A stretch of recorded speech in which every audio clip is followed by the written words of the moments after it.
नमस्कार दोस्तों, मैं सीमा सिलावट आप सभी का बहुत बहुत स्वागत करती हूं मेरी इस वीडियो में। दोस्तों, अभी महीना चल रहा है सावन का महीना, और इस सावन के महीने में शिव जी को बिलपत्र चढ़ाना, दूध और जल अर्पित करना, उनकी पूजा पाठ करना, अभिषेक करना, ये जो सारे कर्म कांड है उनका महत्व हमारे हिंदू संस्कृति में बहुत ज्यादा है। और अभी जो ये महीना चल रहा है उसमें हम सभी को ये जो पूजा पाठ है, शिव जी को प्रसन्न करने के लिए जो भी कर्म कांड किए जाते हैं वो जरूर करना चाहिए। लेकिन आज ये वीडियो थोड़ी सी डिफरेंट है। डिफरेंट इसलिए है क्योंकि कुंडली के अनुसार कौन कौन से जातक हैं उनको ये महा उपाय करने चाहिए, जो मैं आपको इस वीडियो में बताऊंगी, जिससे कि महादेव की कृपा उन पर हमेशा बनी रहेगी। वैसे तो जो सावन के महीने में अभिषेक किए जाते हैं या सोमवार के फास्ट भी करते हैं लोग, और स्पेशली जो लेडीज है वो करती हैं, तो ये सारे जो भी प्रक्रिया है, वो सारे जो कर्मकांड है, पूजा पाठ है, वो सभी को करनी चाहिए। लेकिन कुंडली में ऐसे क्या दोष है, क्या ऐसी बातें हैं जिनको ध्यान में रखकर, मान लीजिए किसी जातक की कुंडली में जो यहाँ पर मैं ये सारे दोष बताऊंगी वो दोष उनकी कुंडली में है, तो उनको स्पेशली ये जो सावन का महीना है उसमें शिव जी को प्रसन्न करना चाहिए, उनकी पूजा पाठ जरूर करनी चाहिए। तो आप अपनी कुंडली उठाकर देखिए, और जो दोष मैं आपको इस कुंडली में बता रही हूँ, जो जो ग्रहों की युति में बता रही हूँ, अगर आपकी कुंडली में भी वही बातें मैच हो रही हैं तो आपको इस सावन के महीने में जरूर जो मैं उपाय बताती हूँ वो करने चाहिए। अगर वो आप उपाय करते हैं तो आपकी लाइफ में उन ग्रहों से रिलेटेड जो भी प्रॉब्लम है, जिन ग्रहों की युति, जिन ग्रहों से जो दोष उत्पन्न हो रहे हैं वो आपकी कुंडली में बन रहे हैं, तो वो सारे दोष आपके खत्म हो जाएंगे। तो चलिए आगे बढ़ते हैं इस वीडियो में। सबसे पहले मैं आपको बताऊंगी कि ये उपाय अगर आप करते हैं तो आपको क्या क्या फायदे होंगे। महादेव को आप प्रसन्न करेंगे, कुंडली में जो चंद्रदेव की स्थिति है वो काफी स्ट्रांग हो जाएगी, विवाह के लिए भी बहुत शुभ माना जाता है। विशेष से जो कंवारी लड़कियां होती है वो शिव जी की पूजा पाठ करती है अपना मनचाहा वर पाने के लिए, और इससे मानसिक स्थिति संतुलित होती है, मानसिक शांति मिलती है, और मानसिक बीमारियां जैसे डिप्रेशन, टेंशन जो भी हो तो वो भी दूर हो जाती है।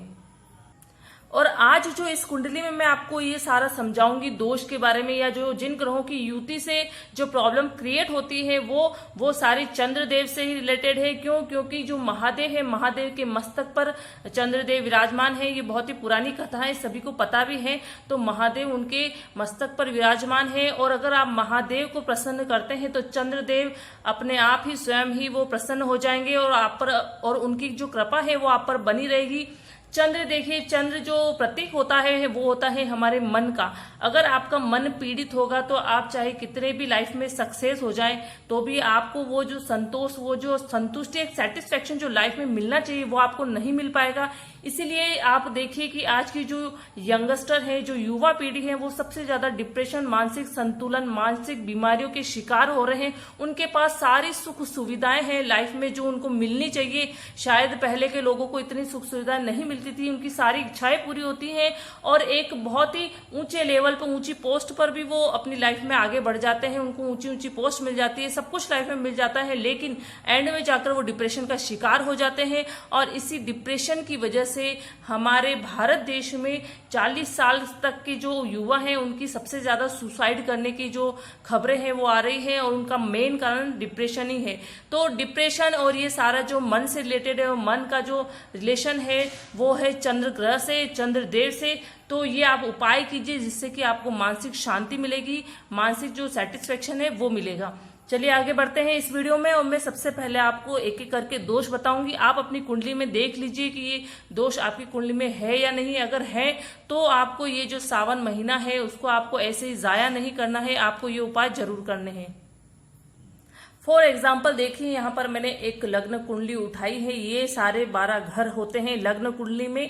अगर आपकी लग्न कुंडली में जो ये राहु देव है, सॉरी, आपकी कुंडली में अगर ये चंद्रदेव हैं वो अकेले बैठे हैं, देख लीजिए यहाँ पर 11th हाउस में चंद्रदेव बैठे हैं, और इसके आसपास राहु केतु के अलावा, क्योंकि राहु केतु ग्रह की गिनती में नहीं माने जाते, ये छाया ग्रह की गिनती में माने जाते हैं, इनकी स्वयं की कोई राशि नहीं होती है। तो चंद्रदेव अगर अकेले बैठे हैं आपकी कुंडली में, केंद्र को छोड़ के 1, 2, 3, 4 ये पहला, चौथा, सातवां, 10वां ये केंद्र के घर हैं। इनके इस घर में केमद्रुम दोष नहीं बनता। मैं केमद्रुम दोष के बारे में बता रही हूँ, सबसे पहला दोष है। तो इन 4 घरों में केमद्रुम दोष नहीं बनता, लेकिन ये जो बाकी के बाहर के घर हैं उन सभी में केमद्रुम दोष बनता है। और अगर चंद्रमा अकेला बैठा है, उसके आगे और पीछे कोई भी ग्रह नहीं है राहु केतु को छोड़कर, तो केमद्रुम दोष माना जाता है।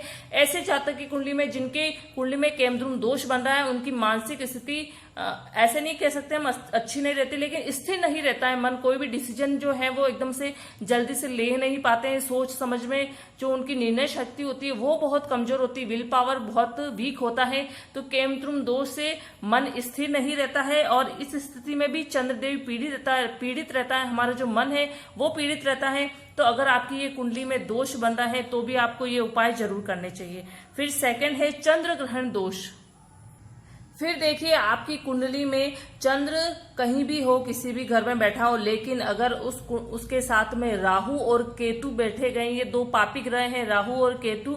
तो राहु और केतु अगर चंद्रदेव के साथ बैठ गए तो ये सीधा इफेक्ट करता है हमारे मन को, क्योंकि राहु केतु पापी ग्रह है तो ये नेगेटिव परिणाम जरूर देते हैं और ये मन को इफेक्ट करते हैं। तो हमारी जो मानसिक स्थिति है वो अच्छी नहीं रहती है।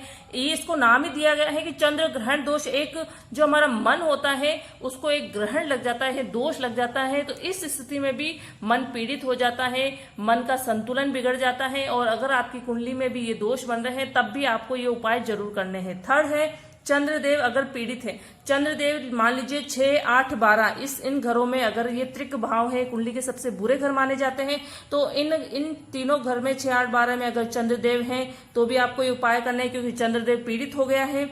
नीच का है, 8 नंबर राशि के साथ में चंद्रदेव नीच के हैं। अगर आपकी कुंडली में 8 नंबर के साथ में चंद्रदेव बैठे हैं तो वो नीच हो गए हैं, तो उस स्थिति में भी चंद्रदेव पीड़ित हो जाते हैं। सूर्य देव से अगर अस्त है चंद्रदेव तो भी पीड़ित हो जाते हैं। 0 डिग्री है, पावरलेस है, बिल्कुल बलहीन है चंद्रदेव, तब भी पीड़ित हो जाते हैं। और नीच राशि के साथ में या तो नीच के खुद हो गए हैं चंद्रदेव या नीच राशि के साथ में बैठे हैं तब भी चंद्रदेव पीड़ित हो जाते हैं। तो ये सारी बातें मैंने आपको बताई है। अगर इन सब में से अगर आपकी कुंडली में भी चंद्रदेव किसी न किसी कारण से पीड़ित है तो भी आपको ये उपाय जरूर करने हैं। फिर चौथा है कि चंद्र प्लस शनिदेव की युति अगर आपकी कुंडली में होती है, मान लीजिए आपकी कुंडली में चंद्र और शनिदेव दोनों साथ साथ बैठे हैं, तो शनिदेव भी पापी ग्रह की गिनती में आता है, तो ये भी आपका जो मेंटल जो बैलेंस है उसको बिगाड़ता है। तो यहाँ पर चंद्र और शनिदेव की युति बनती है तो एक दोष बनता है जिसका नाम है श्रापित दोष। इस श्रापित दोष में भी मन है वो बहुत ही पीड़ित हो जाता है। ऐसे जब मन किसी भी कारण से पीड़ित होता है, चंद्रदेव किसी भी कारण से पीड़ित होते हैं तो मानसिक संतुलन बिगड़ता है, डिप्रेशन के शिकार होते हैं, टेंशन उस इंसान को हमेशा बनी रहती है, विल पावर उसका बिल्कुल भी खत्म हो जाता है, आत्मविश्वास नहीं रहता है, किसी भी जो निर्णय है उसकी निर्णय की जो क्षमता होती है वो बहुत कमजोर हो जाती है, हर छोटी छोटी बात पर घबरा जाता है, धैर्य नहीं रहता है, बिल्कुल साहस खत्म हो जाता है।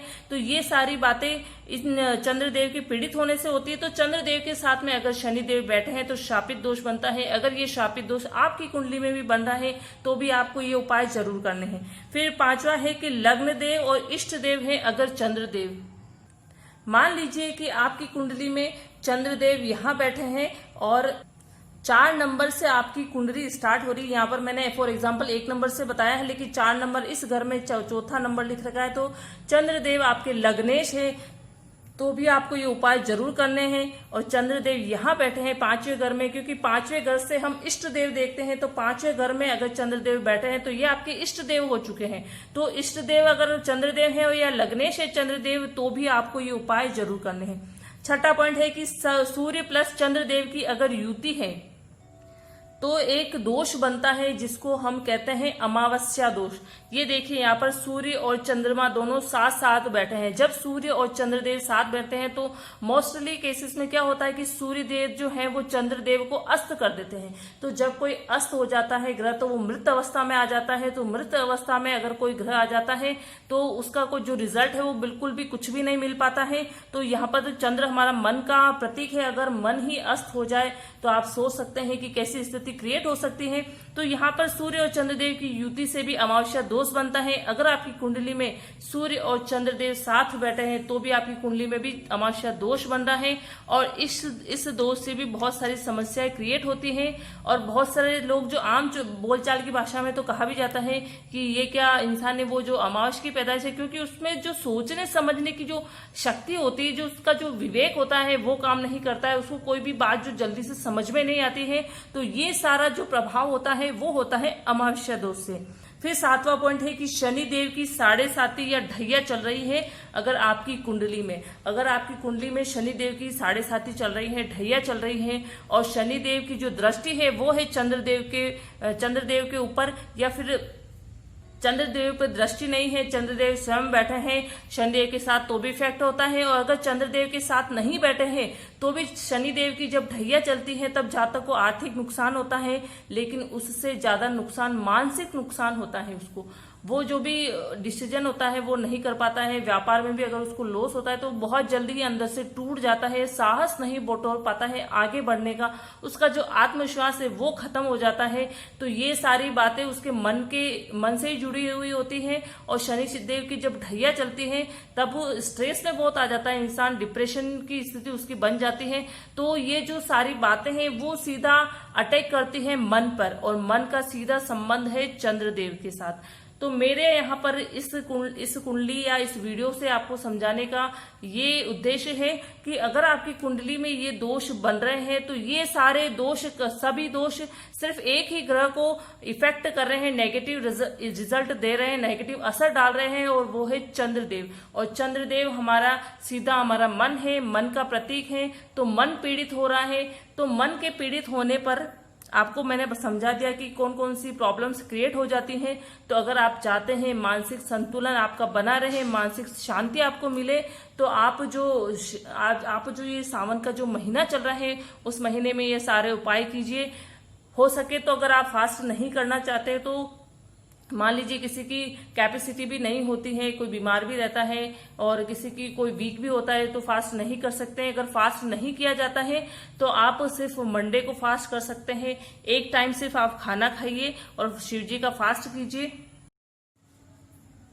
सावन का जो पूरा महीना है उसमें आपको शिव जी को दूध और जल अर्पित करना है, बिलपत्र चढ़ाना है, हर मंडे को आपको अभिषेक करना है। और अगर आपकी शक्ति है तभी आप व्रत करें, वरना ऐसा कोई जरूरी नहीं है, कोई कंपल्सरी नहीं है कि आपको व्रत करना ही है। लेकिन आप जो भी पूजा पाठ कर्मकांड करते हैं वो पूरी श्रद्धा और भाव से करें, क्योंकि भाव का पूजा पाठ में बहुत ही ज्यादा महत्व होता है। जितना आपका भाव होगा उतनी ही आपकी प्रोग्रेस होगी, आपकी प्रगति होगी। और मैंने आपको बताया है कि अगर आप ये सारे उपाय करते हैं तो चंद्रदेव विराजमान है महादेव के मस्तक पर, महादेव प्रसन्न होंगे तो चंद्रदेव अपने आप ही आप पर मेहरबान होंगे। चंद्रदेव से रिलेटेड जो भी आपकी कुंडली में दोष है वो सारे दोष दूर हो जाएंगे, आपको एक बहुत ही अच्छी मानसिक स्थिति प्राप्त होगी। और आपकी कुंडली में जो भी ये दोष बन रहे हैं, अगर इस दोषों से रिलेटेड भी आपके कोई डाउट है, आपको कोई शंका है, तो वो मुझे आप कमेंट बॉक्स में कमेंट करके पूछ सकते हैं।